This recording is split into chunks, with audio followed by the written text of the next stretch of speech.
traveling to South Africa. South Africa is the southernmost state on the African continent. To the north, South Africa is bordered by Namibia, Botswana, Zimbabwe, and Mozambique. It is bounded by the Atlantic Ocean on the west and the Indian Ocean on the east. Lesotho is a landlocked country that is completely surrounded by South Africa. Swaziland is a sovereign state that is almost entirely surrounded by South Africa. We're cooking traditional South African dishes today at the Aquila Game Reserve with Chef Nicholas Spilsbury. And in between dishes, we'll be learning more about South Africa. We're excited to head out on safari and take an in-depth look at the beautiful animals for which South Africa is so famous. Well, the first animals you might associate with South Africa are elephants, giraffes, and hippos. South Africa also is home to some amazing animals which live along its coastline.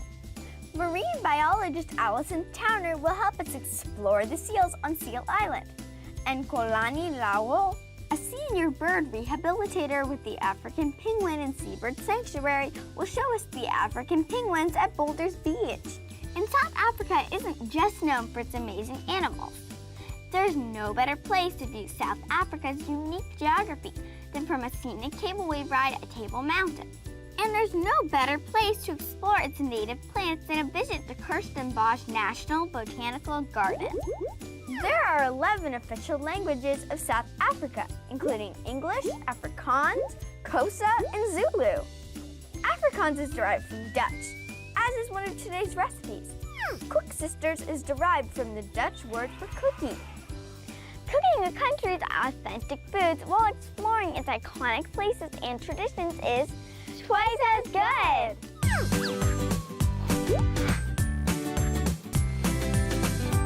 Girls, I am so excited to be cooking with you and to experience this exciting South African feast. We've got so many things for you to cook today, but the first thing, we're going to be making some exciting millie bread. So just have a feel at that texture of that millie meal and see what it feels like. It's almost like polenta, and the way it's traditionally made is in a little tin. So the actual tin or the can that the sweet corn comes in, that's what we're going to use to bake our bread. So I've prepared some little tins over there with some spray and cook, or you can brush the tin with some melted butter, and then you dust some flour in the tin, and that will stop the bread from sticking. Delaney, if you wouldn't mind putting all the sweet corn in the bowl for us. Okay. Let's crack that egg. And then we can scoop out our butter and put that in the bowl. There we go. And then we can put our milk in, and half of that jug, I think. That's perfect. And let's give that a stir, just a little bit. Okay, let's put that self-raising flour in. There we go. And then a little pinch of that salt.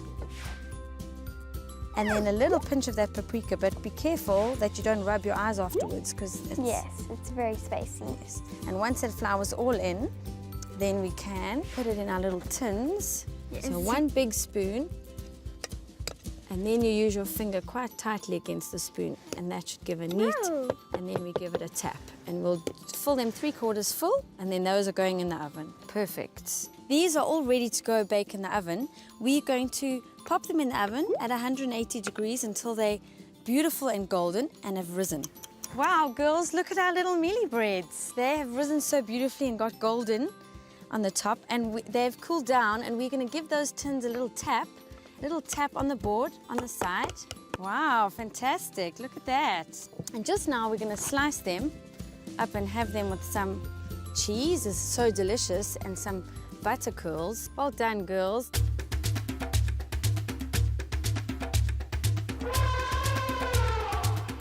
Taking a safari to observe and photograph Africa's wildlife is a tradition and an amazing journey for many who visit South Africa.